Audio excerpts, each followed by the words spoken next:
નમસ્કાર દર્શક મિત્રો, બોટાદ દસ્તક ન્યૂઝમાં આપનું હાર્દિક સ્વાગત છે અને જોઈએ સમાચાર વિગતવાર।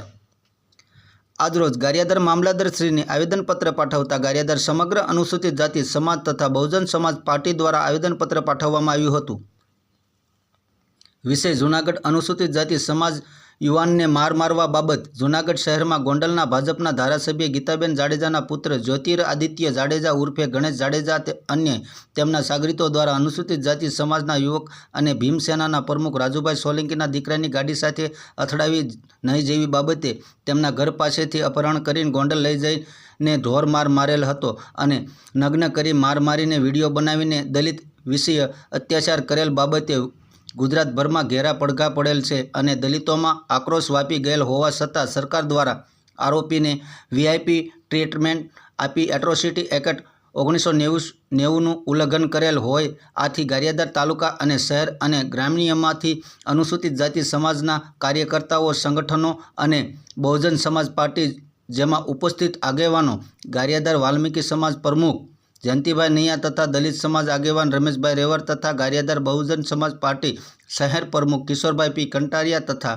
તાલુકા પંચાયત ન્યાય સમિતિના ચેરમેન પીઠાભાઈ કંટારિયા તથા ડીકે સાવડા સોમલથી પીટી ખીમસુરિયા વેળાવદર, પૂર્વ સરપંચ શામજીભાઈ વેળાવદર, શાંતિભાઈ ખીમસુરિયા, હરેશભાઈ એલ વણઝારા, જીતુભાઈ ડી વણઝારા, વકીલ પ્રવીણભાઈ કંટારિયા, સંજયભાઈ કે કંટારિયા, પત્રકાર મુકેશ એસ કંટારિયા, બાબુભાઈ એમ કંટારિયા, મનુભાઈ સિંગલ, રતિભાઈ સિંગલ, દેવજીભાઈ વાણિયા લુવારા, ભીમજીભાઈ કે રેવર, અમિતભાઈ અમરેલી, કવાભાઈ જી નૈયા, રાજુભાઈ બેરડિયા તથા રમેશભાઈ ગુલાભાઈ નૈયા તેમજ ખૂબ જ બહોળી સંખ્યામાં સમાજના આગેવાનો ઉપસ્થિત રહ્યા હતા અને ગારિયાધાર મામલતદારશ્રીને આવેદનપત્ર આપવામાં આવ્યું હતું। રિપોર્ટર મુકેશ એસ કંટારિયા સાથે વિપુલ તિલાવત, ગારિયાધાર, ભાવનગર।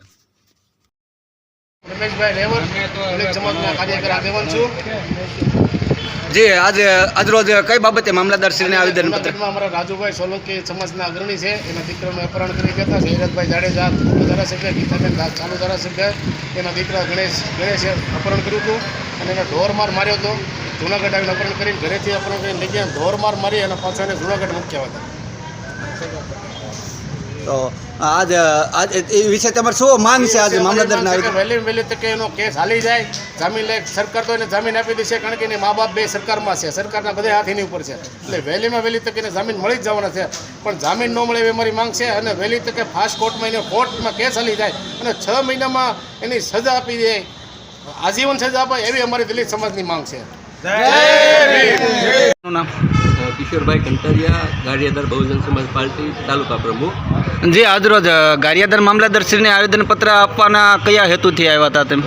જૂનાગઢમાં જે રાજુભાઈ સોલંકી છે અમારા, એના પુત્રને જૂનાગઢના ગોંડલના ધારાસભ્ય ગીતાબા જાડેજાના પુત્રએ અપહરણ કરી એને ઢોર માર માર્યો છે અને એવી નજીવી બાબતે જો એટ્રોસિટી એક્ટ અને 307 જેવી કલમો લાગી છતાં પણ પોલીસ દ્વારા એની કોઈ કડકમાં કડક કાર્યવાહી કરવામાં આવતી, તો અમે મામલતદારશ્રીને આવેદન આપ્યું છે કે એની તાત્કાલિક ઢબે ધરપકડ થઈને ફાસ્ટ કોર્ટમાં કેસ ચલાવીને એના ઉપર આ લોકોને ન્યાય આપીને સજા થાય।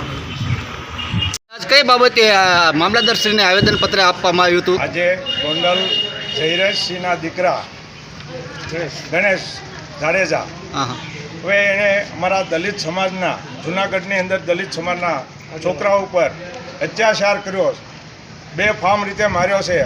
15 જણા 3 ગાડીઓ લઈને આવેલા અને ગુંડાગીરી કરવા જ આવેલા એના જૂનાગઢની અંદર, એમાં અમારા દલિત સમાજના દીકરા ઉપર એણે બેફામ માર્યો, એના નગ્ન કરીને એને માર્યો, એના ગોંડલની અંદર લઈ જાય અને એના ફાર્મ હાઉસની અંદર એને બેફામ રીતે માર્યો અને ત્યાર પછી એને છોડી દીધો છે।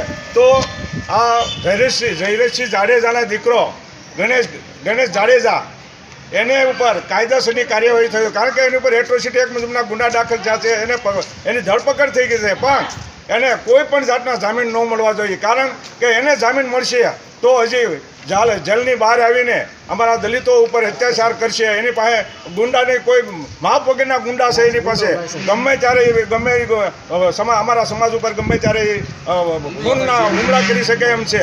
તો આ વ્યક્તિને જામીન મળવા જ ન જોઈએ, એને જામીન મળશે તો બહાર આવીને અમારી ઉપર અત્યાચાર કરવાનો છે. શું તમારી એવી રીતે માંગ છે?